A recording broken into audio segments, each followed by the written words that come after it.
সূরা আল ফালাক। বিসমিল্লাহির রহমানির রহিম। রহমান রহিম আল্লাহ তাআলার নামে। কুল আউযু বিরাব্বিল ফালাক। হে নবী, তুমি বলো, আমি উজ্জ্বল প্রভাতের মালিকের কাছে আশ্রয় চাই।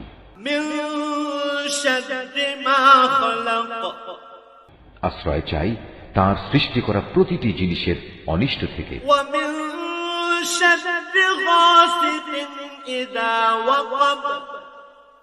আমি আশ্রয় চাই রাতের অন্ধকারে সংঘটিত অনিষ্ট থেকে, বিশেষ করে যখন রাত তার অন্ধকার বিছিয়ে দেয়। ওয়া মিন শাররিন নাফাসাতি ফিল উকাদ। আমি আশ্রয় চাই গিরায় ফুঁক দিয়ে জাদুটোনাকারিনীদের অনিষ্ট থেকে। ওয়া মিন শাররি